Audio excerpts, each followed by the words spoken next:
你好，未来的飞行员，你有没有想过，巨大的飞机是如何从地面起飞，并以每小时几百英里的速度在天空中翱翔的？这一切都要归功于喷气发动机的惊人力量。在这节课中，你将进入喷气发动机的内部，探索它是如何工作的。为了让飞机飞行，喷气发动机使用一种叫做布雷顿循环的过程，这是一种强大的空气压缩、加热和喷射的循环。正是这个过程为飞机提供了前进所需的推力。布雷顿循环，喷气发动机的动力循环。布雷顿循环是一个4步过程，把空气和燃料转化为速度和推力。这个过程在每台喷气发动机中都会不断重复发生。下面来看看它是如何工作的。1. 吸气阶段，吸入空气。当飞机向前移动时，发动机会从前端吸入大量空气，这是产生动力的第一步。压缩阶段，压紧空气。空气被推入一个叫做压缩机的部位，里面有旋转的叶片，这些叶片会把空气紧紧压缩，使它在燃烧时更有效。燃烧阶段，点燃火焰。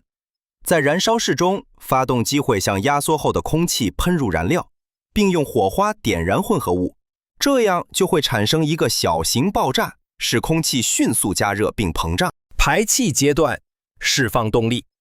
高温空气以极快的速度从发动机后端喷出，这股气流产生推力，推动飞机向前飞行，就像气球里的空气喷出时会让气球飞一样。这4个步骤，吸气、压缩、燃烧和排气，构成了布雷顿循环，并在发动机运行时不断重复。喷气发动机的主要部件及其作用。让我们仔细看看喷气发动机的重要部件以及它们各自的功能。喷气发动机由几个关键部分组成，每个部分都有特定的功能。1. 风扇。风扇位于发动机前部，由巨大的叶片组成，用来吸入大量空气。2. 进气口。进气口帮助空气顺畅地进入发动机内部。3.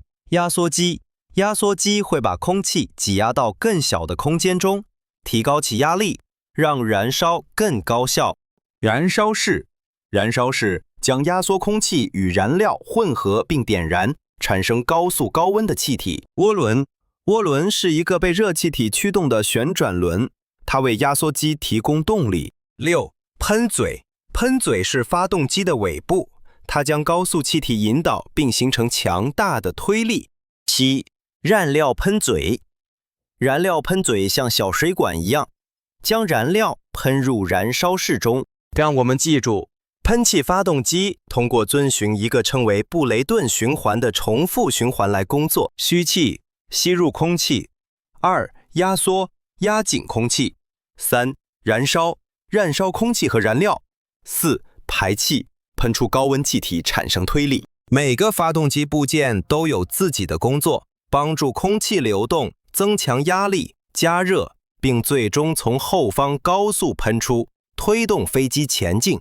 有趣的事实，喷气发动机内部的温度可以比火山还高，超过1500摄氏度，2700华氏度。